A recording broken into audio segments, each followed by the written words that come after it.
Everyone had high expectations that Jackson State University was going to win this game against the University of Louisiana Monroe, especially after watching the University of Kentucky dismantle this team 2 weeks prior, only allowing them to have 87 yards of total offense in the game and scoring 10 points in the game. Now, you know that old cliche, any given Sunday, any given Saturday, any given Friday night.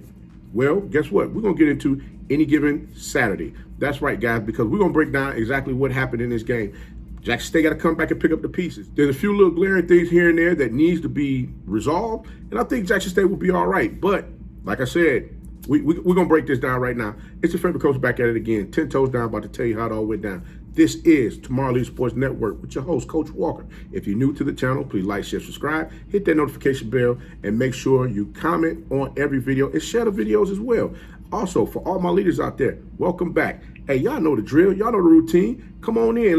Let's have a good time. Make sure you guys, if you haven't done so already, hit that notification bell, like these videos, comment, and share. And also tap in a friend or two and tell them to come on in. It's nothing but positive vibes over here. We're just having a good time talking about HBCU sports. So without further ado, Coach's going to go ahead and tap on in because there's a few things that's just really on my nerves right now. I couldn't believe that they dropped it against Louisiana Monroe. This was a winnable game. So let's go ahead and get into this thing right now.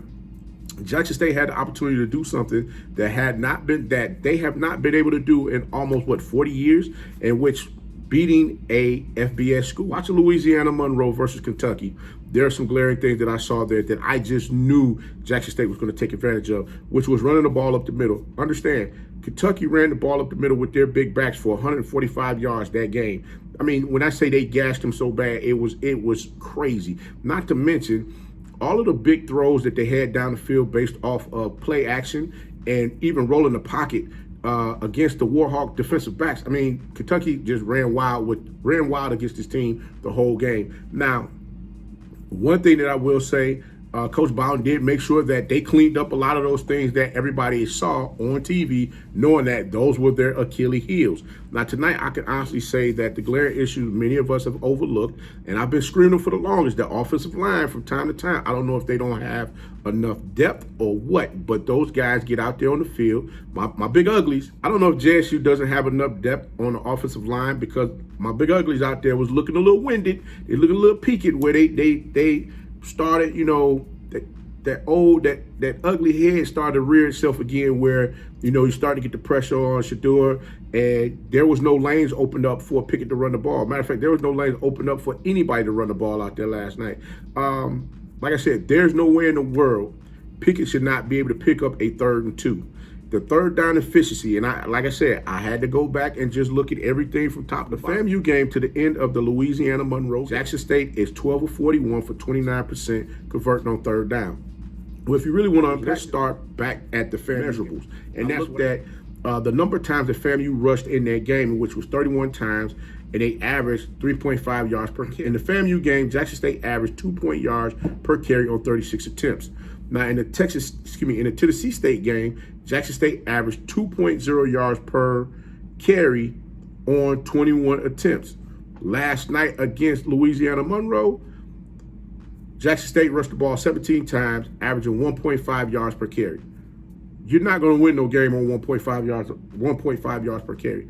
Jackson State had an opportunity to score points in the red zone 4 different times. They only did it once. Sanders had thrown the ball and averaged in the past 2 games 41 times.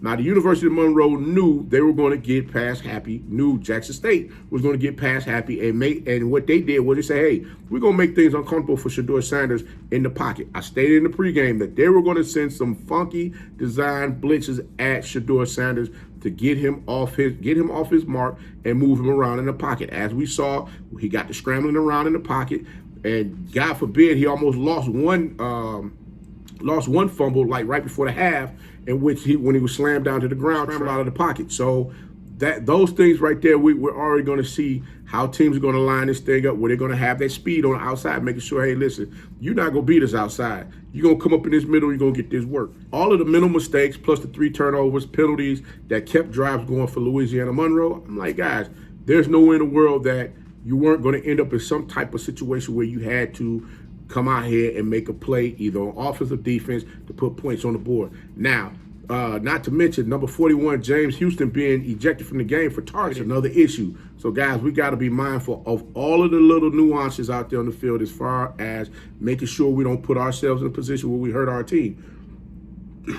And not to mention, after that, the Warhawks went in at halftime. They figured out, hey, since 41 Houston is not there no more to really make sure that we're, keep us from running the ball, hey, we can go ahead and put in the second quarterback, which I remember I said that as well. They're going to use 2 quarterbacks, put him in the game. They started moving the ball up and down the field, running the ball. Now, I did not expect daggone Jackson State to lose this game on 4 daggone field goals. I'm going to be real with you. I was that person last night where I got to the point to where I got to knocking over stuff and getting pissed off and hollering, screaming at the TV about, what y'all doing. That was me last night. I was that guy. You guys are playing Delta State next week. Yeah, Delta State's gonna come out there. They're gonna try to give you a little action as far as trying to fill you out just to see what's going on. You guys play Alabama A&M in 3 weeks. If by chance this offensive line business is not fixed, it's gonna be a problem. And what I mean by that is because everyone, it's been shown now, just like how Louisiana Monroe got undressed on national TV in front of the world for them to see exactly how to get back there and attack Rodriguez as well as the other quarterback, their backup quarterback, and those DBs. Guess what? Now everybody's looking to do the same thing at Jackson State. So now the question is, how do we fix this? I mean, we got to pick these pieces up here and put everything back together and get an understanding of what we need. Now, I did say that Pickney should have close to 100 yards rushing the ball. There's no way in the world I expected him to run the ball 5 times for 10 yards. I'm like, guys, that's not going to work, especially in a game where you're trying to eat up a little clock. You're trying to play clock management in the game while you still moving the ball up and down the field. These are things. Like I said, this was a game here that I honestly felt that JSU should have been able to hunker down and get this win. Sometimes we gotta go ahead and change up the momentum a little bit. Yes, the defense is playing lights out. I give them that. But what's going to happen when you bring in teams that, they go tempo like Louisiana Monroe did last night? That was something else that got exposed, where they're showing now that if you go tempo, guess what? We can get them winded and start getting the ball moved up and down the field. Again, there little things here and there that needs to be fixed. I'm just waiting to see how they come back for it. Like, I mean, Delta State, yeah, that's going to be a nice small measuring stick. But that Alabama A&M game, that's going to be a big measuring stick. And that's the one I'm waiting to see so we can find out what's going on. Because guess what? There's going to be some folks mad and upset about the fact that they might have drunk that Kool-Aid a little too soon and start wanting to kick that daggone container. The current status of the offense, you guys not being able to run the ball, we got to get that right now. Knows where they can blitz Shador with, the different funky defensive fronts. So that they can, get after Shador and get him uncomfortable in that pocket. Like I said, my big uglies up there. You guys, number 60, Amari Catches, 56, Cedric Dunbar, 74, Tony Gray, 62, Vincent Sampson, 72, Dimitri Jordan. Guys, y'all got to open up them holes, man. Y'all got to open up them holes, get them lanes going, especially when it's crunch time, baby. When it's 3rd and 2, we got to have it. We got to have it. There's no way in the world we sitting around here allowing these folks to be in the game with us, which they should have been knocked out the daggone park early on and often. 12-7, you guys are in the red zone 4 times, and that leads me to special teams. Coach Prime must not trust the daggone kickers for them to kick field goals. So that's another problem. If you're not putting 7 on the board or you're in close enough for JSU to kick a field goal, guess what? You're stuck out there, and that's not good. That's why that's what I'm saying now. These are the little things that need to be fixed. So again, let's pick up these pieces. Let's get together. Let's see how everything rock and roll. And until next time, guys, if you like the content, please like, share, subscribe. Hit that notification bell. Like these videos. Comment on these videos. Share these videos. And remember, guys, you can follow us on social media. The links are listed down below in the description. And remember, be the one and lead.